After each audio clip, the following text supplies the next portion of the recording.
cordial saludo, integrantes de la Escuela de Pensamiento Crítico, maestros de la sospecha, en el seminario Páginas de Stanislao Zuleta. Hoy nos corresponde iniciar el capítulo 11 del libro Arte y Filosofía, capítulo que se titula Ciudad e Identidad. He querido titular este comentario Riqueza como expropiación y riqueza como apropiación, teniendo en cuenta que el inicio de este capítulo se propone discutir las nociones de Marx de riqueza abstracta y riqueza concreta. A esto quisiera agregar una reflexión breve en torno a la pregunta de qué tiene que ver esta reflexión sobre la riqueza con la reflexión que hasta el momento ha presentado Stanislao Zuleta y que hemos elaborado nosotros también en la conversación sobre el arte. Tenemos entonces, en primer lugar, a la riqueza abstracta. Esta se refiere a la apropiación privada, en particular de los bienes de producción. Apropiación privada significa que sujetos particulares, que individuos particulares, tienen u ostentan la propiedad sobre unos determinados bienes, lo que a su vez significa que tienen la posibilidad de negar el acceso, de no compartir la propiedad con otros seres humanos. Por eso Stanislao Zuleta señala que estamos ante una forma de la propiedad como expropiación. Quien tiene propiedad abstracta la tiene con respecto a otros que no tienen propiedad abstracta. Y es justamente ese el sentido de esta forma de la propiedad. Quien la ostenta dispone a su vez de otros que no la ostentan. Y en esa medida puede hacer que los otros trabajen en su propiedad. Por eso el énfasis de Stanislao Zuleta en este caso se da en la propiedad de los medios de producción, es decir, aquellos que sirven para producir otros bienes. Quien dispone entonces, por ejemplo, de la propiedad de la tierra, se enfrenta a otros desposeídos sin tierra, lo cual hace que éstos tengan la necesidad de trabajar para quien sí tiene propiedad sobre la tierra. Lo mismo puede pensarse, por ejemplo, con las fábricas. Quienes tienen fábricas se enfrentan a su vez a otros que no las tienen, y en esa medida quienes no las tienen, se ven precisados a trabajar para quien sí las tiene. Estamos entonces no solo ante una relación de los seres humanos con las cosas, del dueño de la tierra con la tierra o del dueño de la fábrica con la fábrica, sino que fundamentalmente estamos ante una relación social que pone en interacción y vincula a quienes son dueños de determinadas propiedades y a quienes están excluidos de esas propiedades. Es en este sentido que hablamos de riqueza como expropiación, porque la existencia, por una parte, de la riqueza supone la existencia de, por la otra parte, la pobreza con respecto a los determinados bienes que se trate, es decir, la ausencia de estos. Y también hablamos de riqueza abstracta porque en esta no vemos un aprovechamiento directo por parte de quien es el propietario, sino que más bien la riqueza se convierte en una relación de poder que le permite al propietario aprovecharse de la necesidad de los desposeídos, de los expropiados, y a su vez apropiar el trabajo de estos, poner a los expropiados a trabajar para el dueño de la propiedad.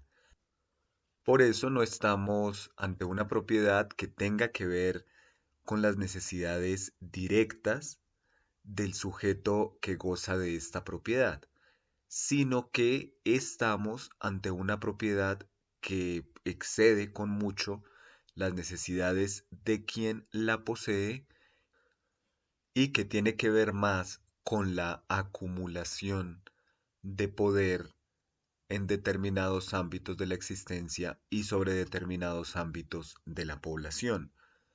Por eso nosotros nos encontramos con frecuencia que nos dicen que este o aquel multimillonario tiene tal patrimonio y siempre uno se queda ante la pregunta de cómo es posible que un ser humano ostente tal nivel de riqueza cuando con toda seguridad su vida no le alcanzaría para disfrutar o para consumir esta riqueza. En esta forma de la riqueza abstracta, estamos entonces ante una búsqueda ilimitada. ¿Cuánta riqueza abstracta puede tener un multimillonario? La respuesta es infinita. No hay un límite a esta riqueza. Y allí estamos propiamente ante la acumulación capitalista, ante las formas de la acumulación capitalista que implican que los grandes capitalistas siempre viven en función de ampliar su capital, de extenderse. Por eso es frecuente que nosotros veamos cada vez más concentrada la riqueza en unos pocos multimillonarios. Y para que pensemos este asunto de la riqueza como expropiación, cabe tener en cuenta que la acumulación de la riqueza, y esto lo ha demostrado, por ejemplo, Thomas Piketty, implica a su vez la expropiación de inmensas masas de la población. Se sigue sosteniendo la idea de Marx expuesta por Stanislao Zuleta, que la riqueza abstracta implica, por un lado, la apropiación privada de los bienes y por el otro lado, la expropiación de estos para grandes capas de la población. Finalmente, hay que indicar que la riqueza abstracta como relación social y como relación de poder que le permite a su propietario apropiar el trabajo de otros, implica ni más ni menos la posibilidad de apropiar el tiempo de otros.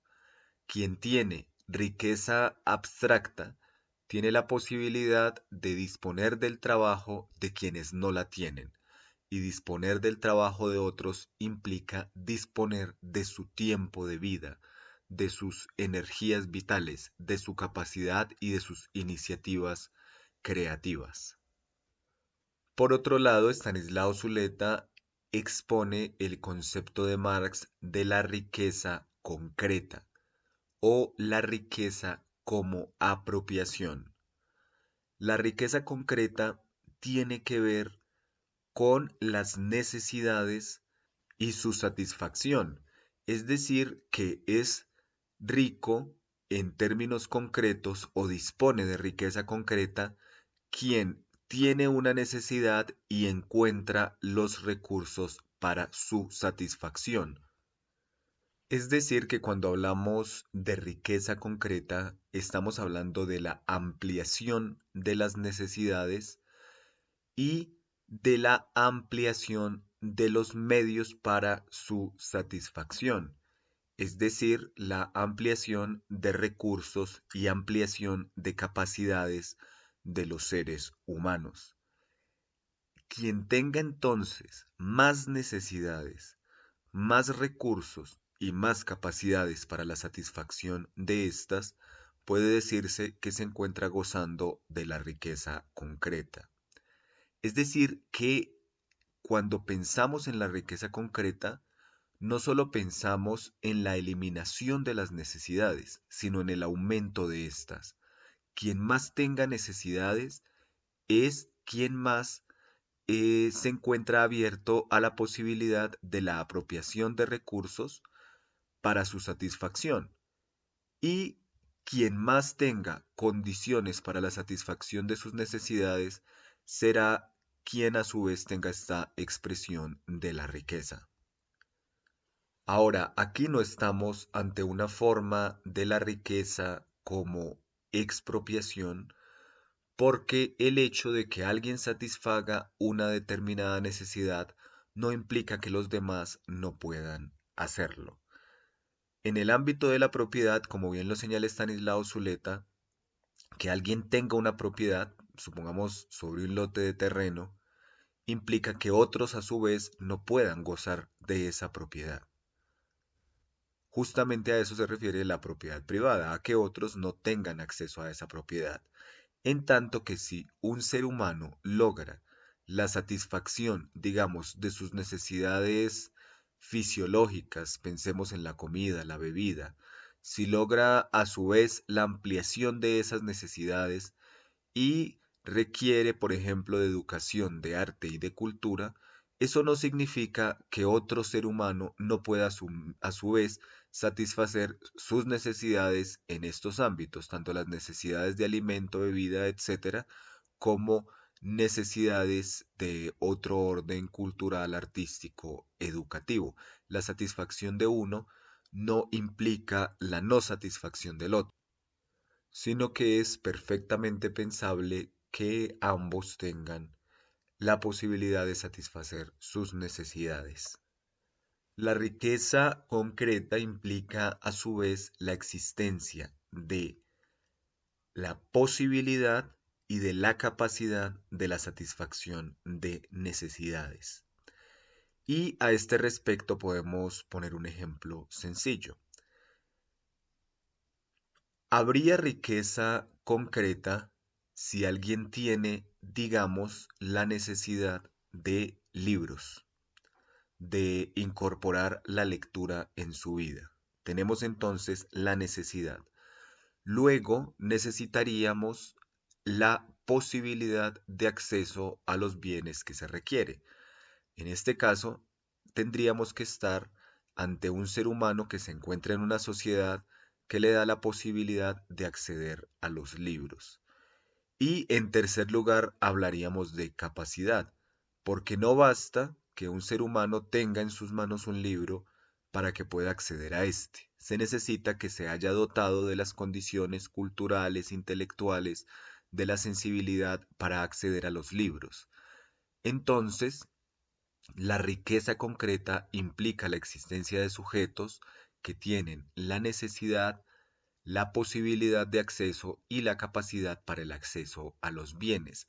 No estamos entonces en el ámbito de la riqueza abstracta en la que se produce una forma de la acumulación de bienes y objetos que constituyen una riqueza que en estricto sentido no puede aprovechar el sujeto que la detenta, sino que estamos ante una expresión de la riqueza que tiene que ver con el aprovechamiento directo de esta, con la existencia de posibilidades y de capacidades concretas para su disfrute.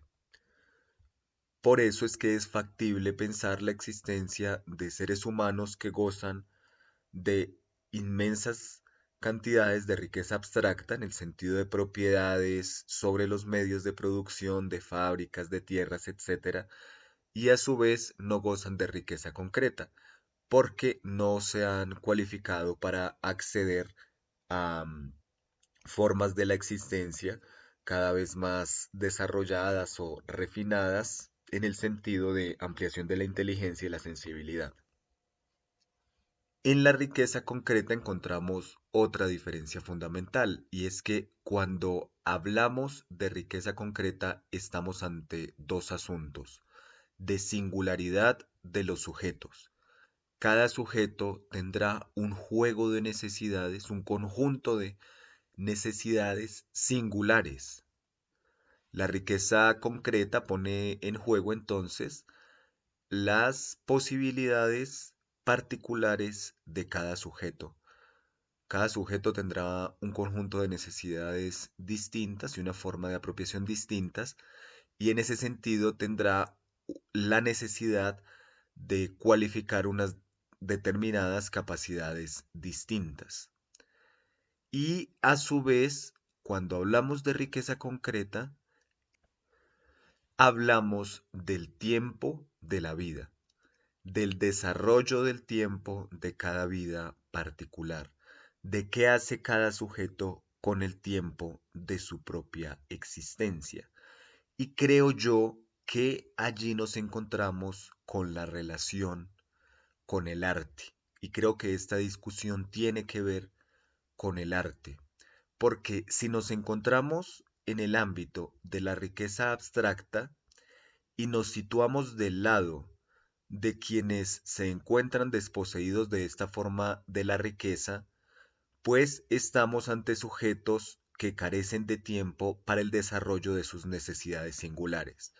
Estamos ante sujetos que no tienen tiempo para el desarrollo, por decirlo en estos términos, de su riqueza concreta, sino que estamos ante personas que deben destinar su tiempo de vida y su tiempo de trabajo a que otro sujeto produzca su propia riqueza abstracta. Uno también podría pensar que quien es el poseedor de la riqueza en la riqueza abstracta también está perdiendo el tiempo de su vida, porque su vida se concentra en la producción y la acumulación de riqueza abstracta y se priva de tiempo para la creación de su propia riqueza concreta, es decir, para la determinación y ampliación de sus necesidades y de su forma de satisfacción. Entonces creo yo que con Stanislao Zuleta y con Marx uno debería pensar en la creación de una forma de la organización social que permita a los sujetos no estar dominados por la obligación de producir riqueza abstracta, es decir, por preservar un sistema en el que existe una forma de la propiedad que implica la existencia de unos que poseen bienes y poseen riqueza y otros que por su parte no poseen ningunos bienes ni ninguna riqueza y tienen que vender su tiempo a quienes sí la poseen. Y deberíamos pensar en la posibilidad de construcción de una sociedad entonces en la que prime la búsqueda de la riqueza abstracta, es decir, la búsqueda de la ampliación y cualificación de las necesidades de los seres humanos, de las necesidades particulares de cada ser humano, y en la que prime la idea de la producción de los bienes necesarios para la satisfacción de las necesidades incrementadas y cualificadas y de la producción de las capacidades necesarias para el acceso a la riqueza. Zuleta pone como ejemplos los libros, el arte y los viajes. Y en esta sociedad en la que estamos pensando, se necesitaría entonces que los seres humanos tengan, por una parte, la necesidad de libros, por otra, de libros, viajes y arte, por otra parte, la posibilidad de satisfacer esas necesidades en el sentido de tener acceso a los bienes necesarios para su satisfacción y por otra parte y unido a esto, la capacidad para apropiar efectivamente, para gozar efectivamente de estos bienes, es decir, las cualificaciones, el saber, la capacidad, la sensibilidad, para disfrutar efectivamente de los libros, las artes y las posibilidades de viaje de las que disponga. Porque no basta con tener, por ejemplo, una gran biblioteca o unas posibilidades de acceso al arte o posibilidades de viajar si no se dispone de las capacidades para gozar efectivamente de esto. No es lo mismo acumular libros o acumular viajes o acumular obras artísticas a efectivamente tener acceso a estas. Y entonces creo que esta es la relación entre la discusión sobre la riqueza abstracta y la concreta y las reflexiones que hemos hecho anteriormente en torno al arte.